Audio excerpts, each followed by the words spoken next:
Hi friends, ഞാൻ ജോബിൻ. ഇത് Misha max blog 18. ഇന്ന് ഞാൻ വന്നിരിക്കുന്ന സ്കൈ വാക്ക് പാലസിലേക്കാട്ടോ. അതായത് നമ്മുടെ നിലമ്പൂരുള്ള സ്കൈ പാലസ് എന്ന് പറയും, അതുപോലെ പഴയ DFOയുടെ ബംഗ്ലാവ് എന്ന് പറയും.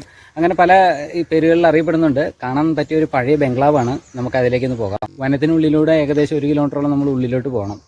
അന്നേരം ഒരു പഴയ ബംഗ്ലാവുണ്ട്. ആ ബംഗ്ലാവാണ് ബേസിക്കലി ഇത്. പിന്നെ ഒരു സ്കൈ വാക്ക് എന്ന് വേണമെങ്കിൽ പറയാം. സ്കൈ വാക്കിൻ്റെ മുകളിൽ കൂടെ ഇങ്ങനെ കയറി ഇറങ്ങി പോരാം. ഒരു നല്ല രസമുള്ളൊരു യാത്രയാട്ടോ. നിലമ്പൂര് ചന്തക്കുന്ന് ബസ് സ്റ്റാൻഡിന്റെ സമീപത്തായിട്ടാണ് ഈ ബംഗ്ലാവ് സ്ഥിതി ചെയ്യുന്നത്. ഏകദേശം ഒരു കിലോമീറ്റർ ഉള്ളിലേക്ക് ചെന്നാൽ മതി. ഇതാണ് ബംഗ്ലാവിന്റെ എൻട്രൻസ് ഭാഗം. ഇതാണ് 40 രൂപയുടെ ഒരു പ്രവേശന ഫീസ് എടുത്തു കഴിഞ്ഞാൽ നമുക്ക് ഇതിൻ്റെ അകത്ത് ഏകദേശം കണ്ടു നടക്കാം. രാവിലെ ഏകദേശം 9 മണി മുതൽ വൈകിട്ട് 5:30 വരെയാണ് ഇവിടുത്തെ പ്രവേശന സമയം.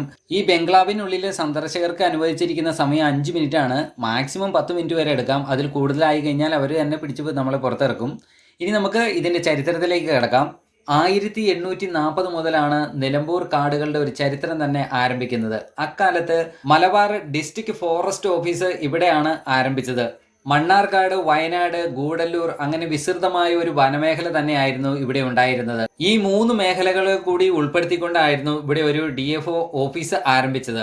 ഇതിനെ സബ് കൺസർവേറ്റർ എന്ന പേരിലാണ് അറിയപ്പെട്ടിരുന്നത്. ഇതിന്റെ ആദ്യത്തെ കൺസർവേറ്റർ ആയിട്ട് നിയമിക്കപ്പെട്ടത് ബ്രിട്ടീഷുകാരനായ സ്മിത്ത് ആയിരുന്നു. അത് 1840-ലായിരുന്നു. തുടർന്ന് 1844 മഞ്ചേരി സ്വദേശിയായ ചാത്തുമേനോൻ 3ാമത്തെ സബ് കൺസർവേറ്ററായി നിയമിക്കപ്പെടുകയും ചെയ്തിട്ടുണ്ട്.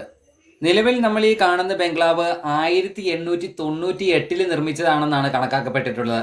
നിലവിൽ നമുക്ക് ഈ ബംഗ്ലാവിനുള്ളിൽ കാണാൻ തക്കതായ ഒന്നും തന്നെ ഇല്ല എങ്കിലും ഇതിന്റെ നിർമ്മാണ പ്രവർത്തനത്തിൽ ഉപയോഗിച്ചിട്ടുള്ള മര ഉരുപ്പടികളും അതുപോലെ ടൈലുകൾ, മേൽക്കൂരകൾ, അതുപോലെ ജനൽ പാളികൾ, ജനലിന്റെ പുറത്ത് പിടിപ്പിച്ചിട്ടുള്ള വിവിധ തരം വളരെ മനോഹരമായ ഗ്ലാസുകളും എല്ലാം കാണാനുള്ള ഭംഗിയുണ്ട്. പക്ഷേ ഇതിന്റെ ഉള്ളിൽ മറ്റു ഫർണിച്ചറുകളൊന്നും തന്നെയില്ല.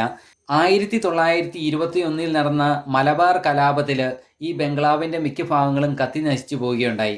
എന്നാൽ 1924 ഇന്നത്തെ ഈ കാണുന്ന രീതിയിലേക്ക് അത് പുനർനിർമ്മിച്ചെടുക്കുകയാണ് ചെയ്തത്. നിലമ്പൂരിലെത്തുന്ന ഉന്നത ഉദ്യോഗസ്ഥർക്ക് താമസിക്കാനായിട്ട് 1928 ഈ ബംഗ്ലാവിനോട് ചേർന്ന് തന്നെ ഒരു സർക്കിട്ട് ബംഗ്ലാവ് കൂടി നിർമ്മിക്കുകയുണ്ടായി.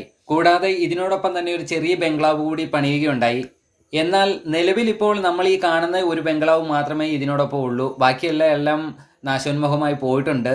നിലവിൽ 1968 വരെ ഇവിടെ ആളുകൾ താമസിക്കുന്നുണ്ടായിരുന്നു. എന്നാൽ 1968 ഒരു നക്സൽ ആക്രമണം ഉണ്ടായി. അതിനുശേഷമാണ് ഈ ബംഗ്ലാവിന് പൂർണ്ണമായിട്ടും കൈയൊഴിഞ്ഞത്. പിന്നീട് ഇവിടെ ആരും താമസിച്ചിട്ടില്ല. എന്നാൽ പിന്നീട് അങ്ങോട്ട് വനം വകുപ്പിലും ഉണ്ടാകുന്ന കുറ്റവാളികളെ ചോദ്യം ചെയ്യാനുള്ള ഒരു സങ്കേതമായും അതുപോലെ റിസർവ് ഫോഴ്സിന്റെ ഓഫീസൊക്കെ ആയിട്ട് ഇത് പ്രവർത്തിച്ചിട്ടുണ്ട്.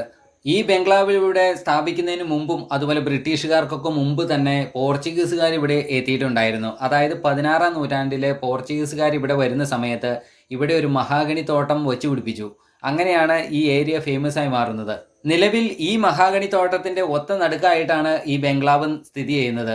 പോർച്ചുഗീസുകാരുടെ പിന്മാറ്റത്തിന് ശേഷമാണ് ബ്രിട്ടീഷുകാർ ഇവിടെ എത്തുന്നത്. ബ്രിട്ടീഷുകാർ എത്തിയതിനു ശേഷമാണ് ഇവിടെ ഒരു ബംഗ്ലാവ് പണിയുന്നതും DFO ഓഫീസ് സ്ഥാപിക്കുന്നതും.